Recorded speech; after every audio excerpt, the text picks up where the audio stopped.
Iniciando a apresentação do projeto Cerâmicas, da disciplina de Ciência dos Materiais, vinculado ao programa de pós-graduação em Engenharia dos Materiais, da Unifesp, segundo semestre de 2021, professora responsável, doutora Daniele Reis. Eu sou Ana Flávia Bezerra, sou aluna especial. Quando falamos de cerâmicas, na verdade, elas são materiais naturais ou sintéticos preparados à base de óxidos, nitritos e carbetos. O termo cerâmica vem da palavra querâmicos, que significa matéria queimada. Então, nessa primeira imagem, é possível visualizar a queima das cerâmicas. Quando nos referimos à sua estrutura, ela é mais complexa quando comparadas à dos metais. Então, é possível visualizar nessa primeira imagem a estrutura de 6 cerâmicas. Elas são distintas e são complexas. Com relação às suas ligações, elas têm natureza iônica, onde os íons, cátions, os metais e os ânions, os não metais, é que compõem a sua estrutura. Então, nessa segunda imagem, é possível avaliar as configurações de coordenação, cátion, ânion estável e instável.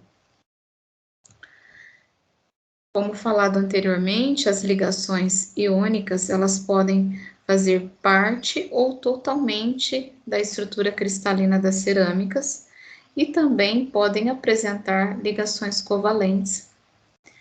Também aqui representada tanto a ligação iônica na imagem, como as ligações covalentes. As ligações covalentes dão a característica de dureza a esses materiais. Em relação à classificação dos materiais cerâmicos, conforme a aplicação, eles podem ser divididos em vidros e vidros cerâmicos, produtos à base de argila, que são os produtos estruturais, as louças brancas, refratários argilosos e não argilosos, abrasivos, cimentos, biomateriais cerâmicos, carbonos como diamante, grafita e fibras, e as cerâmicas avançadas. Neste trabalho serão abordados as argilas e o diamante, onde abordaremos as estruturas atômicas e ligações químicas, estrutura cristalina, imperfeições, difusão, propriedades, aplicações. As argilas, elas têm sido utilizadas pela humanidade desde a antiguidade, então tem a representação de uma imagem de cerâmica histórica, e ela também é de fácil desenvolvimento tecnológico, uma vez que ela permite modificações na sua estrutura química. Neste projeto, daremos ênfase à cerâmica estrutural, que são obtidas para a fabricação de telhas, tijolos, lajes e blocos de vedação. Então, nessa segunda imagem, a gente tem uma cerâmica impura. Essa impureza da cerâmica é que permitirá o processo de fabricação da cerâmica estrutural, à base dessa argila. A estrutura atômica desses argilos minerais é composta de 2 camadas, uma delas está na forma de tetraedros, onde cada tetraedro está presente um átomo de silício central, em posição equidistante de 4 oxigênios, formando uma configuração tetraédrica, aqui representada. As ligações que compõem são ligações covalentes, iônicas, intermoleculares de hidrogênio e as ligações de forças de Van der Waals. Com relação aos defeitos e imperfeições, esses defeitos eles ocorrem principalmente durante o processo de secagem e queima da argila e podem ser introduzidos nessa peça, causando empenamento, distorção e trincas. Em geral, esses defeitos eles são resultados de tensões de uma contração não uniforme. Então, nessa primeira imagem, a gente observa os defeitos de Choque e os efeitos de Frenkel, causados por lacunas e pelo cátion intersticial.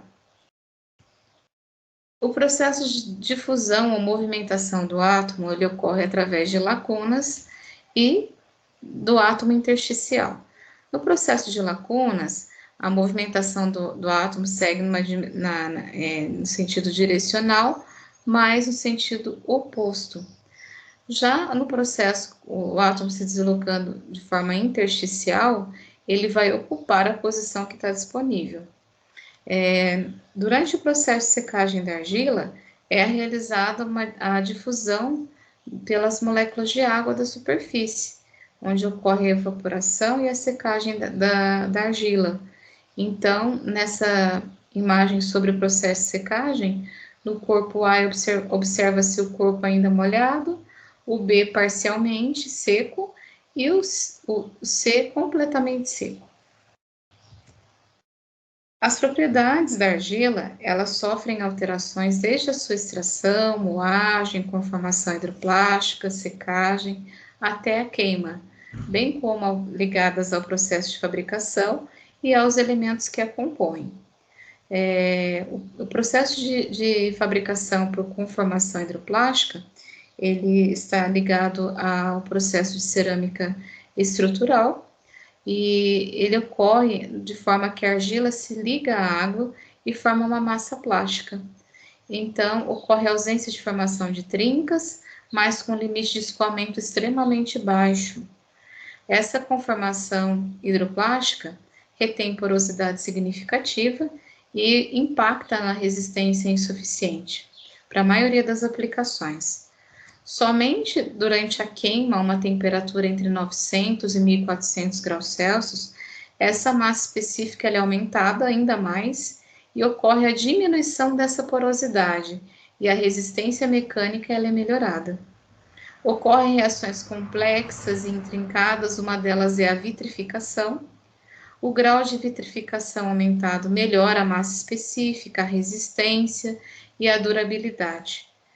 Baixa condutividade elétrica, então a argila tem baixa condutividade, mas é um bom isolante, devido às suas altas resistências a altas temperaturas.